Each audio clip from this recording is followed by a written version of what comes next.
चाहूंगा कि थोड़ा देर हो गया। आज की पत्रकार वार्ता एक विषय पर स्पेसिफिक है। पिछले कुछ दिनों से आप लोगों ने इस बात को देखा होगा, सुना होगा कि हिमाचल प्रदेश में कानून व्यवस्था की दृष्टि से स्टार्ट होगी जयराम ठाकुर ऐसी कुछ चीजें घटित हो रही है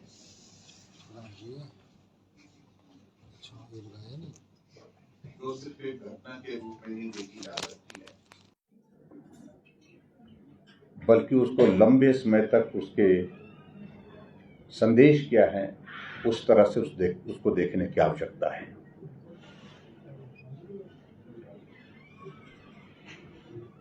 चंबा जिला के अंतर्गत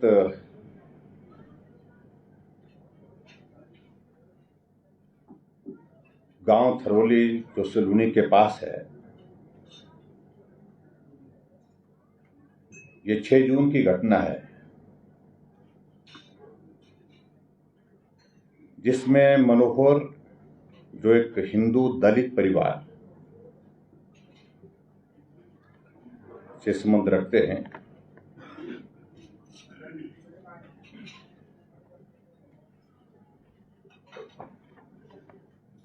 जो घर से गुम थे, उनकी लाश जो है वो एक नाले में मिलती है और लाश को 8 हिस्सों में काट करके फेंका होता है एक बोरी के अंदर।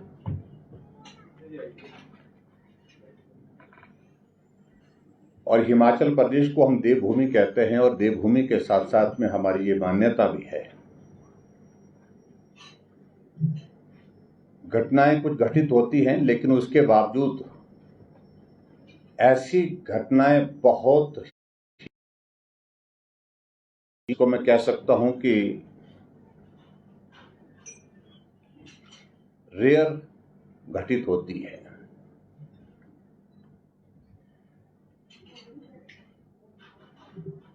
और जिससे पूरे समाज में अभी, और मेरा ये मानना है ये एक सामान्य घटना नहीं है, और मेरा ये भी मानना है कि ये सामान्य परिस्थितियों में कोई व्यक्ति जो रहता है इस प्रकार की घटना को अंजाम नहीं दे सकता है।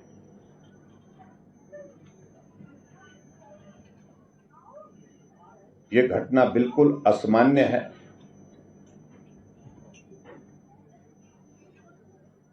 और इस घटना ने पूरे हिमाचल प्रदेश को झकझोर करके रख दिया है।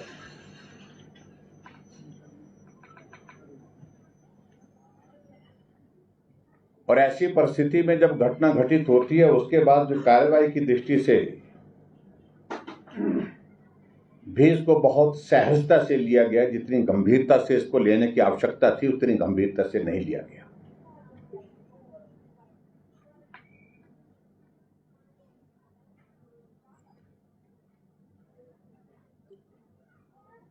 मैं इस बात को भी मैं कहना चाहता हूं,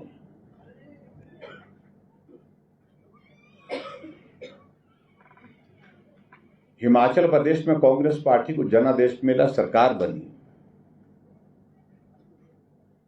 और उस वक्त भी मुख्यमंत्री ने एक बार नहीं अनेक बार इस बात का जिक्र किया कि जिस प्रदेश में 99% हिंदू हैं, मैं उस प्रदेश में हिंदू पार्टी को, भारतीय जनता पार्टी को, इस तरह से उन्होंने कहा है, को हरा करके जीता हूं। उसका अभिप्राय हमने उस वक्त बहुत हल्के में लिया। हमने कहा कि जीत हुई है, स्वाभाविक रूप से जीत के माहौल में, जीत के जोश में शायद उनके मन में इस प्रकार की एक परिस्थिति आई है कि जो भाव को व्यक्त करने में जहां कठिनाई हो उन्हें कह दी होगा। लेकिन एक बार नहीं, ये घटना उनकी बातचीत की सार्वजनिक मंचों से होने लग पड़ी।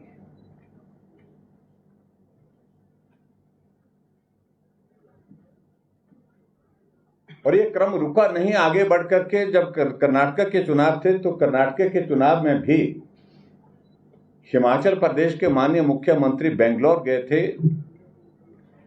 और बेंगलोर में भी अपनी पत्रकार वार्ता में इस बात को ही प्रमुखता से उनने वहां पर बोला और जाहिर किया।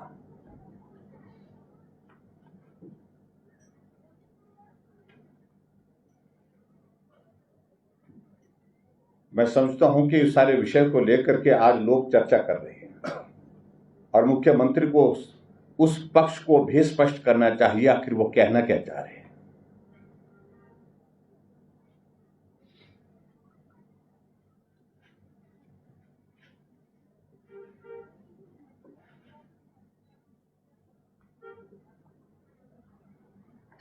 मित्रों, ये घटना घटित होती है चंबा में।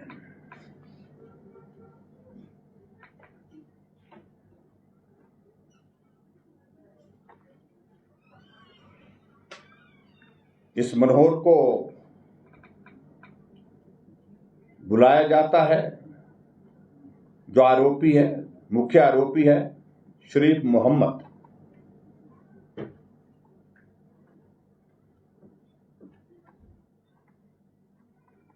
और इसमें यह कहा जा रहा है, खैर वो आगे जांच का विषय है, उन सारी चीजों को लेकर के मुझे बहुत ज्यादा कहना नहीं अभी है।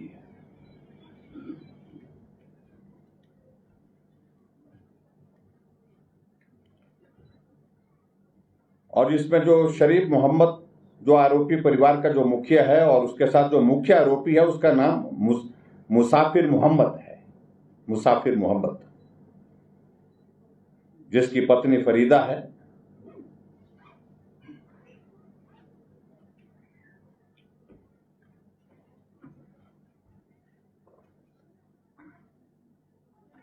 मनोहर को घर बुलाया जाता है और ये कहा जाता है, जो अभी तक जो विषय सामने आया है उसमें यही कहा गया कि घर में पहुंचने के बाद, बुलाने के बाद इसके साथ बहस हुई। बहस के बाद वहां पर मारपीट शुरू हुई और इस कदर इनको डंडे से पीट पीट करके घायल कर दिया। और घायल करने के बाद जब मनोहर ने प्रयास किया घर से बाहर निकल करके अपने घर जाने के लिए, तो घर के आंगन में ही, घर के बाहर ही बेहोश होकर के गिर गया। और उस बेहोशी की हालत में फिर अंदर लेकर के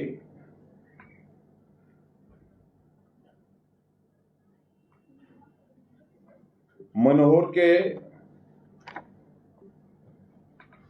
शरीर के 8 टुकड़े किए गए। यह भी एक जांच का विषय है।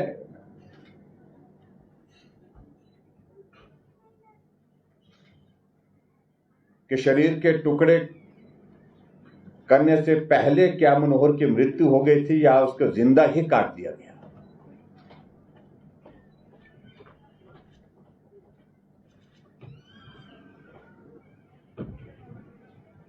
और ऐसा प्रतीत होता है कि शरीर को काटने के लिए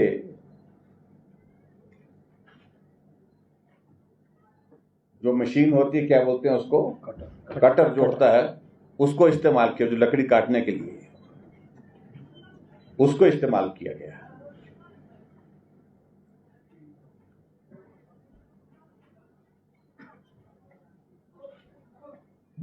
पहले इस दिशा में भी प्रयास हुआ, उसके बाद कि शरीर को जला दिया जाए। फिर जानकारी मिली कि कहीं पड़ोस में और गद्दी लोग थे, उनको पता ना लग जाए सारी चीज का। फिर ये उचित समझा गया कि एक बोरी में उनके शरीर के टुकड़े को डाल करके कहीं दफना दिया जाए। और इस काम को अंजाम दिया गया। बोरी में डाल करके नाले की तरफ ले गए और नाले में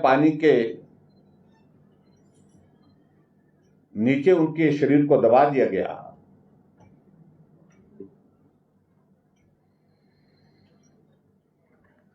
और वो जगह भी ऐसी थी कि सामान्य रूप से वहां पर जाने आने का कोई रास्ता या जाने आने का कोई काम किसी का बनता नहीं था।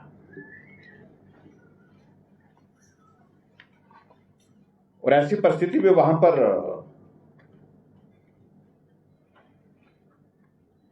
जब 2 दिन तक मनोहर घर नहीं आया तो तलाश शुरू हुई। और उसमें ये बताया गया है कि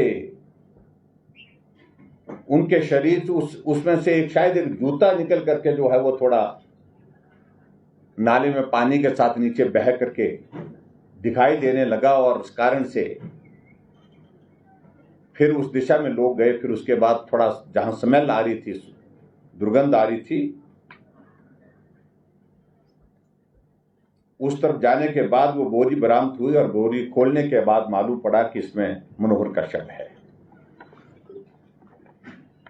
और जिस आरोपी का जो खास तौर से जिसका जिक्र ये किया गया है यहां पर, उसके बारे में कुछ चीजों का मैं जिक्र जरूर करना चाहूंगा जो अभी तक की जानकारी मिली है। जांच का विषय है, मुझे लगता है कि उसमें जांच में सारी चीजों को लेकर के आगे उसमें प्रगति जब होगी तो जान और भी बहुत सारे खुलासे होंगे।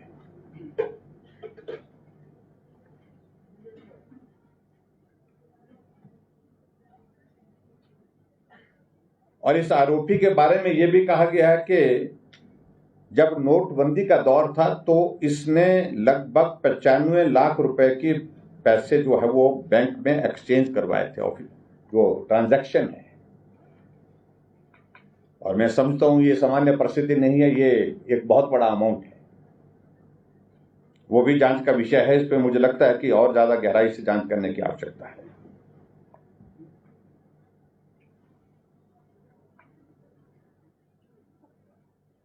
और हमें यह भी जानकारी मिल रही है कि उसके अकाउंट में जो बैंक अकाउंट है उसमें भी एक साइजेबल अमाउंट है, लगभग 2 करोड़ के लगभग उसमें जो है डिपॉजिट्स है। और उस हिसाब से अगर मैं देखूं कि उनके आय का साधन, आय का जरिया इस प्रकार का नहीं है जिससे इतना बड़ा अमाउंट जो है बैंक के अकाउंट में उनके हो, यह भी एक जांच का विषय है।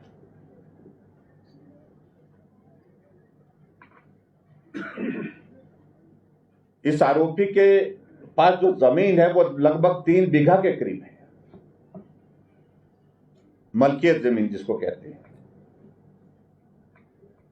लेकिन इसका कब्जा लगभग 100 बीघा पर है।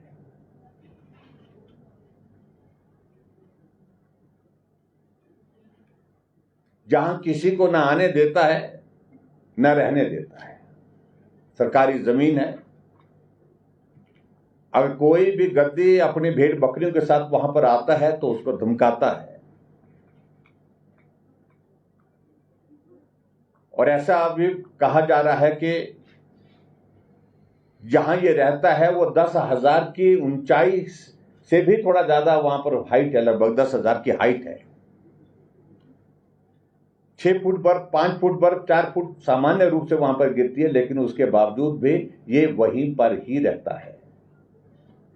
यह भी एक सामान्य परिस्थिति नहीं है।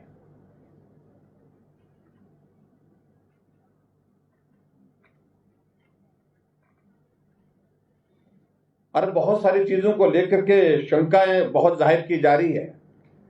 और इसके बाद जो माल है, माल यानी कि भेड़ बकरियां, लगभग 100 के करीब भेड़ बकरियां हैं। लेकिन ये भी सामने आ रहा है कि जो ये बेचता है, जो भेड़ बकरियों को जो बेचता है, उनकी संख्या लगभग 200 होती है। यह भी एक बहुत बड़ा जांच का विषय है। हर साल, हर वर्ष 100 भेड़ बकरियां होने के बाद 200 भेड़ बकरियां जो है वो बेच देता है। तो स्वाभाविक रूप से इससे मालूम पड़ता है कि ये भेड़ बकरियां क्या वो दूसरे जो गद्दी होते हैं उनकी अपने कब्जे में ले लेता है, अपने इसमें ले लेता है। और जो महत्वपूर्ण चीज इस बात को लेकर के जो मैं जरूर कहना चाहूंगा कि 98 में जब शत्रुंडी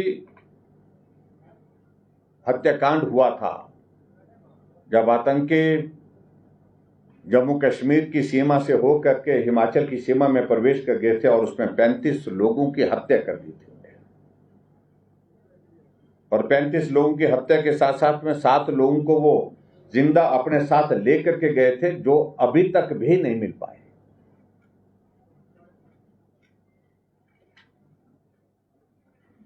उस समय में भी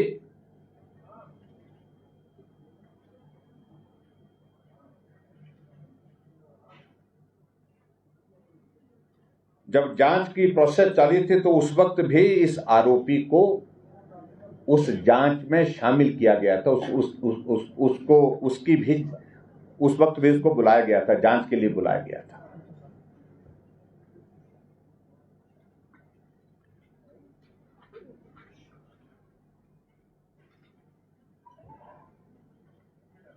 और जो बात कही जा रही है कि जो यह आरोपी है उसकी बहन के साथ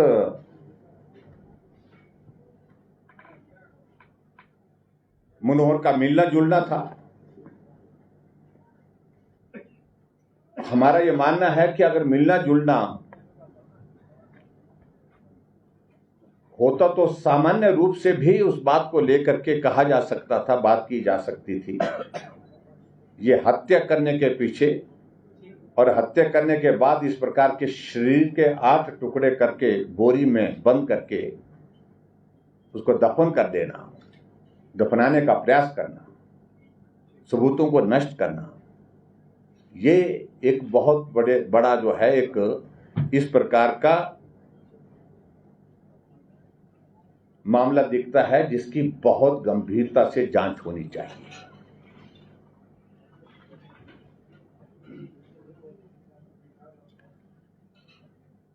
और इसकी गतिविधियों के बारे में अब धीरे धीरे लोगों ने बोलना शुरू किया। अभी पहले नहीं बोलते क्योंकि प्रभावशाली व्यक्ति कहा जा रहा कि ये प्रभावशाली व्यक्ति अपने समुदाय में वहां पर है, इसलिए समुदाय के लोग भी नहीं बोलते इसके बारे में, दूसरे लोग भी नहीं बोलते।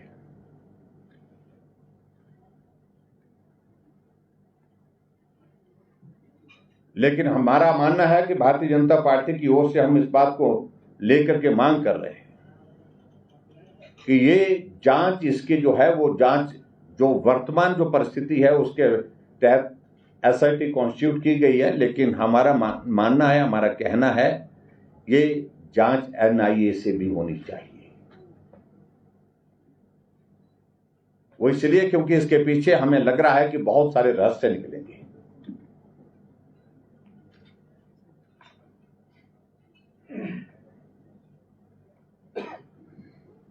और संदिग्ध रूप से बहुत सारे लोगों का मिलना, बहुत सारे लोगों का इनके पास रहना, उठना बैठना, संदिग्ध परिस्थितियों में अब सब लोग इस बात की चर्चा कर रहे हैं।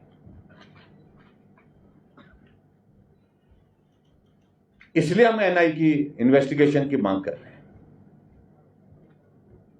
और यही नहीं, इनके परिवार के भी जितने सदस्य हैं, जो आरोपी के साथ जिनके खिलाफ मामला दर्ज हुआ है, मैं सारी उसमें डिटेल में नहीं जाना चाहता हूं, लेकिन मैं इतना जरूर कहना चाह रहा हूं कि इस सारे मामले के कारण एक पूरे हिमाचल प्रदेश में एक अलग तरह का एक दहशत का माहौल पैदा हो गया है। और जिस समुदाय से संबंध रखते हैं, अभी तक भी बहुत सारे लोग इसकी मदद कैसे हो, चोरी छुपे जो किया जा सकता है वो करने की कोशिश कर रहे हैं। और इस बात को लेकर के भी मैं अंत में ये जरूर कहना चाहूंगा, ऐसी भी जानकारियां प्राप्त हो रही है कि कुछ प्रभावशाली नेता सत्ता पक्ष के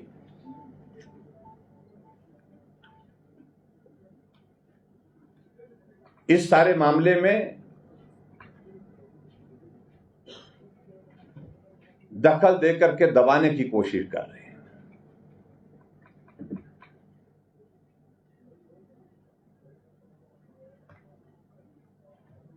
और इसको एक अलग सा एक स्वरूप देने की कोशिश कर रहे हैं कि निजी मामला था दो लोगों का।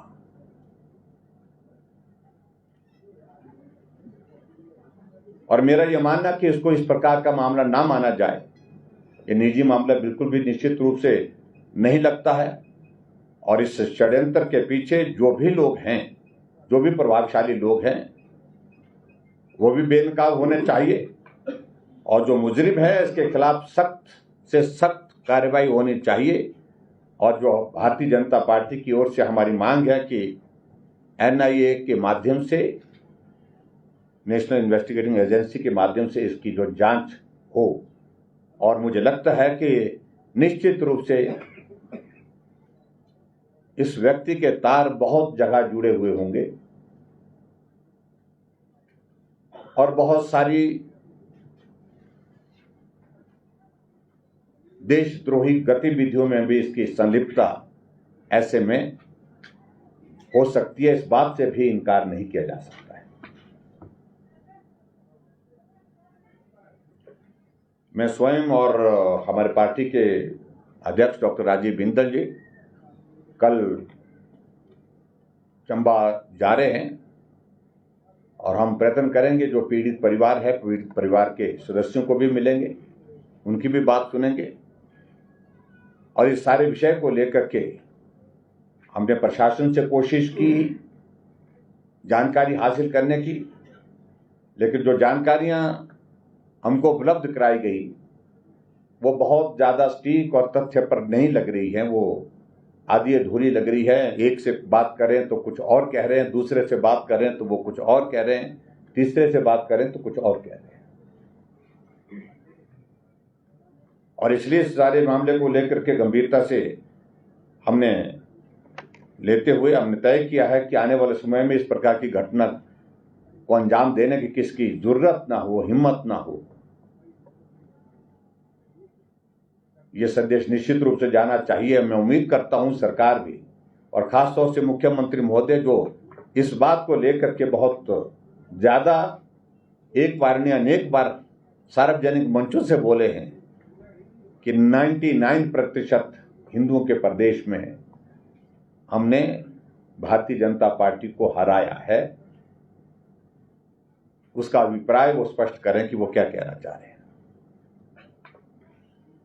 मित्रों, आज की इस पत्रकार वार्ता में मैं सिर्फ इतना ही कहना चाह रहा हूं